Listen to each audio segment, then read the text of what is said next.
Hello students, welcome to my channel. तो आज की इस वीडियो के माध्यम से हम बीए फर्स्ट ईयर के फर्स्ट सेमेस्टर के न्यू बैच 2024-25 के मिड टर्म एग्ज़ाम के लिए एजुकेशन का इम्पॉर्टेंट क्वेश्चन देखने वाले हैं।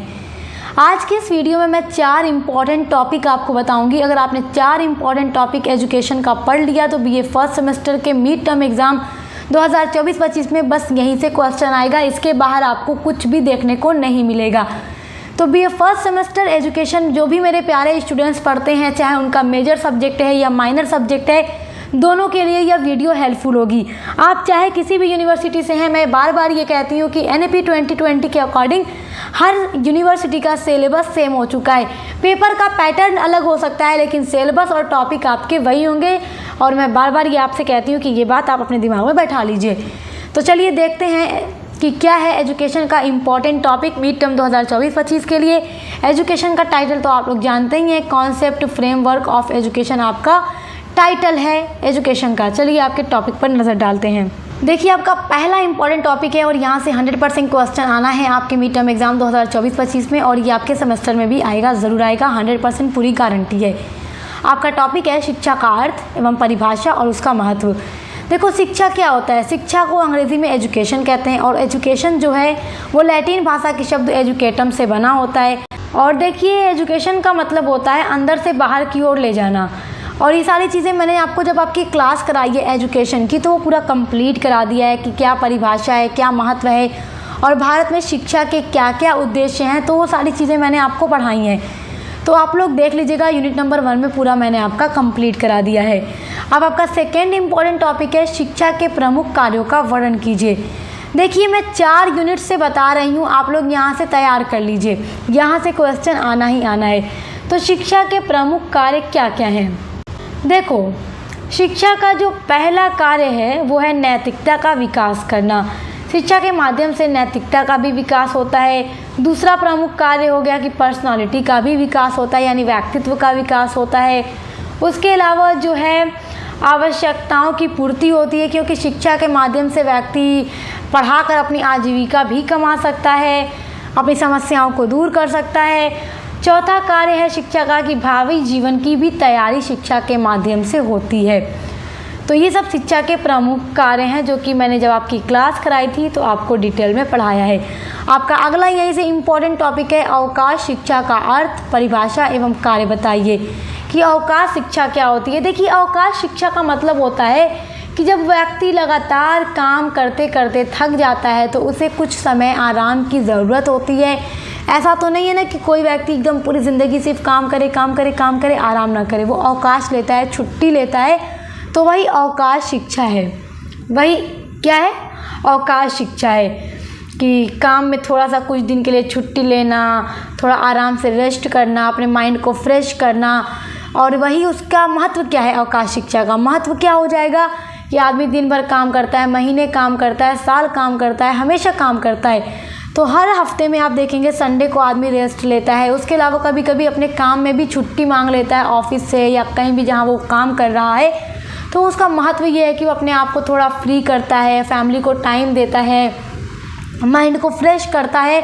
तो ये सब कुछ बहुत इंपॉर्टेंट है आपके एग्ज़ाम के लिए, तो आप इनको तैयार कीजिएगा। अब देखिए, आपका तीसरा इंपॉर्टेंट टॉपिक होगा आपके यूनिट नंबर 3 से। मैं आपको 4 यूनिट से बताऊंगी, यूनिट 1, 2, 3 एंड 4 से, और वहीं से मिड टर्म एग्ज़ाम में आएगा, क्योंकि यहाँ से पूरे 8 यूनिट से क्वेश्चन मिड टर्म एग्ज़ाम में नहीं आता, सेमेस्टर एग्ज़ाम में आता है 8 यूनिट से क्वेश्चन।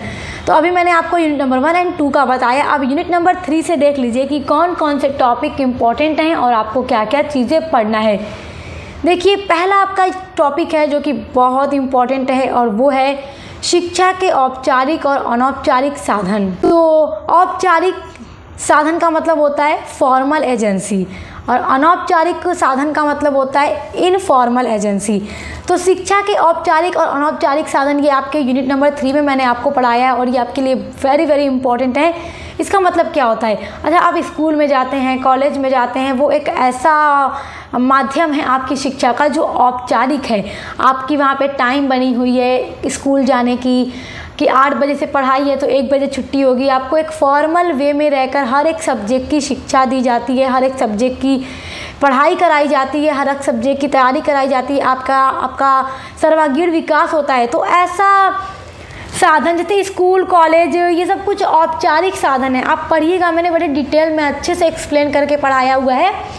और अनौपचारिक साधन का मतलब जैसे बच्चा परिवार में रहकर अपने माता पिता भाई बहन से जो भी चीज़ें सीखता है। अच्छा देखिए, जब बच्चा पैदा होता है तो उसकी माँ तभी से उसको सिखाने लगती है, बचपन से ही वो सीखने लगता है।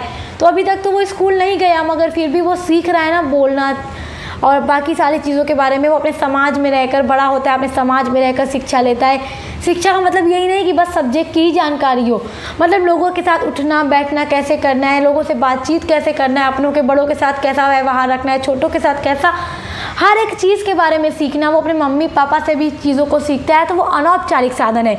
यहाँ पर टाइम नहीं बनी होती है कि आपको 8 बजे आना है 1 बजे छुट्टी हो जाएगी। वो हर टाइम सीखता रहता है कुछ ना कुछ अपने परिवार से, अपने समाज से, अपने आसपास के लोगों से।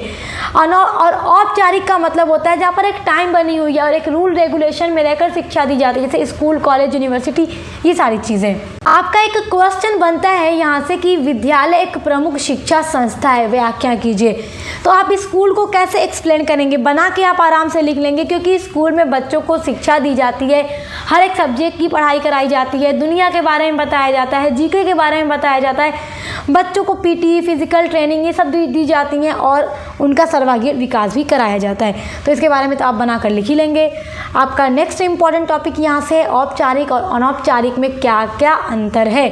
तो औपचारिक साधन और अनौपचारिक साधन के बारे में जो अंतर है वो भी मैंने आपको पढ़ा दिया है। ये सारे टॉपिक आपके यूनिट नंबर 3 के हैं।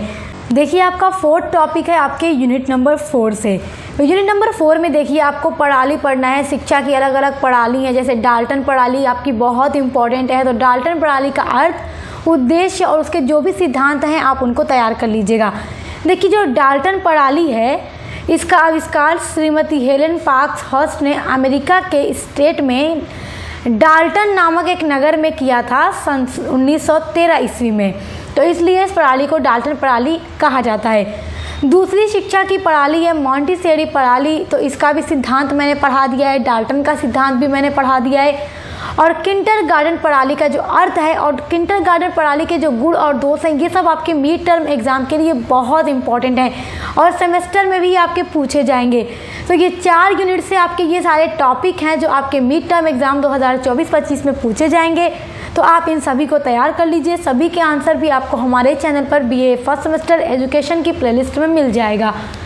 और एजुकेशन के अलावा भी सभी सब्जेक्ट पर मैंने वीडियोस अपलोड कर दिए हैं, सभी के मिड टर्म एग्जाम पर वीडियो अपलोड कर दिए हैं एंड प्लेलिस्ट सभी की बनी हुई है। आप लोग चेक करके अपनी अच्छे से पढ़ाई कीजिए, तैयारी कीजिए। Best of luck. हम मिलते हैं नेक्स्ट वीडियो के साथ।